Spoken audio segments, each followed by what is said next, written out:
If money keeps slipping through your fingers, it's not because you're bad with money. It's because you're human in a world built to make buying ridiculously easy.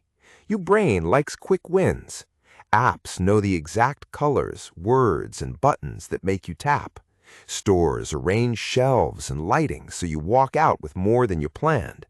Social feeds show you 300 polished lives before lunch, so your inner compass quietly resets and says, "This is normal."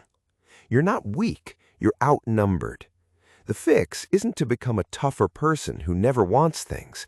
The fix is to shape your days so the right move happens by default, even when you're tired. Picture a regular Friday.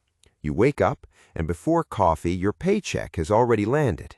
In the old setup, that whole check would sit in your account like a pile of leaves waiting for the wind. In the new setup, the wind is already blowing in the direction you chose. While you slept, your bank split the check and sent money where it belongs.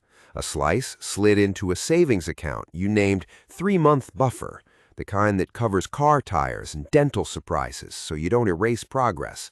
Another slice flowed to an investing account that quietly buys a broad market fund on the same schedule every payday. It's done before you even see the money. There's nothing to debate because the decision happened upstream. The leftover in checking is what you can spend without wrecking the plan. It feels smaller at first. It also feels calmer. You reach for your phone. Last month, the home screen was a row of candy, flash sale pop-ups, little red badges nagging for attention, one-tap carts you never meant to build.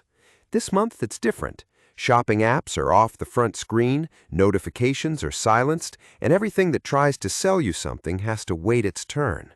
It doesn't feel heroic. It just feels quieter. When you do want to buy, it takes more than a thumbprint. You sit at a table, open a laptop, and grab your card from a drawer. That extra minute is not an inconvenience, it is your best friend. In those 60 to 90 seconds, your brain gets a chance to ask a simple question. Do I actually want this, or am I trying to fix a mood? Lunchtime comes. You used to decide in the moment, which means you decided tired and hungry, which means you decided expensive. Now the week already knows what you'll do. 2 days are your treat days, the cafe that makes you feel human, the takeout that tastes like a small vacation. The rest of the days are bring from home. That rule lives on your calendar, not in your head, so the choice isn't a new battle every morning. You still enjoy the treat, but it feels like a celebration instead of a leak. You don't think about giving up anything because you planned it on purpose. When you tell friends you're skipping lunch out today, you use a simple line that makes the boundary easy for both of you. I'm on a savings sprint, catching you Friday instead. No lectures. No guilt, just a plan. Afternoons are the danger zone. Energy fades, feelings grow, and the phone becomes a vending machine for moods. You learn to check yourself with a simple scan. If hunger is the problem, you solve that with food, not fees. If anger is the problem, you walk for 7 minutes to shake it out instead of buying something you'll have to return. If loneliness is the problem, you text a friend. If you're tired, you drink water and lie down for 10. You promise yourself, if I still want it after I feel better, I can add it to tomorrow's list. Most of the time, the urge was just a mask. Once you strip it off, the purchase can wait. Evenings used to be when the cart came alive. You'd scroll, add, and tap, and a series of boxes would appear next week, like little gifts from a generous stranger you didn't realize was you. Now there's a cooling pool between wanting and buying.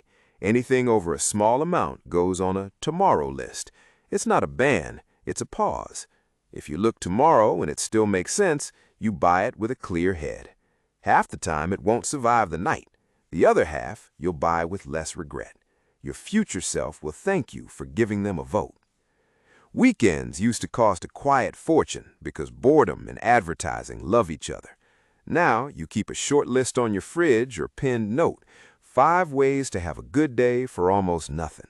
A long walk with your favorite podcast, a library hold list that keeps surprising you, a cook-together night with a friend where the rule is 1 new recipe, 1 easy one, a weekly pickup game, a museum free day, or a farmer's market stroll where you set a $5 limit. These aren't fake fun, they're simple anchors. When your time has somewhere pleasant to go, your money stops wandering. You still want spontaneity, so your budget stops being a wall and becomes a greenhouse. Each month, you and anyone you live with get a small pool of blow money with no rules. Spend it on sneakers, stickers, an overpriced latte with art in the foam, a video game micro thing that would annoy a finance guru. The rule is not the item, the rule is the container. When it's gone, you're done. The point is to give your brain a safe place to feel I deserve it without burning down the plan you took the time to build. Sunday night is when you check your little scoreboard. No charts that make you feel like you're failing, no long budgets that take an hour to maintain and then get ignored. 4 numbers tell you everything you need to know. Is the buffer bigger than last week? Did the highest interest debt go down?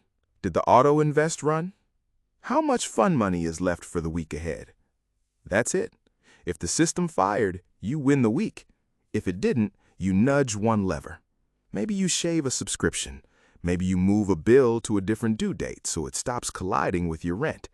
Maybe you schedule 1 treat day instead of 2 for a month because you're excited to see the buffer cross a round number. The change is small enough to keep. Small changes that stick outcompete big promises that break. Think about how your day physically nudges you. Put your wallet and keys next to a note that says tomorrow list. Keep your card in a different room from where you scroll at night. Tape a printed screenshot of any big purchase where you'll see it for 24 hours. A coffee grinder on the pantry door, running shoes on the closet mirror. That visual reminds you that the thing will live in your real space with your real goals. You may still buy it. You'll be happier with the choice. When it comes to debt, you treat it like a house fire you put out from the hottest spot. You make sure you have a small water bucket set aside, enough cash to stop a flat tire from turning into a credit card swipe. Then, you list your balances by interest rate and point the hose at the top one. Everything extra goes there while you keep making minimums on the rest. When the top fire dies, you move down the list. You don't trust memory. You automate the extra payment for the day after every payday. And you celebrate the wins on purpose. Take a picture of the zero balance screen when you kill a card. Write the date on it, tape it inside a cabinet, or save it in a proof album on your phone. Your brain believes what it sees. Show it evidence of who you're becoming. If you live with someone, you keep the money talk light and regular. First Sunday of the month, 20 minutes, snacks on the table, phones face down. You answer 3 questions and only 3. What worked last month? What broke? What tiny change would make this month easier? You both get the same no questions asked fun money.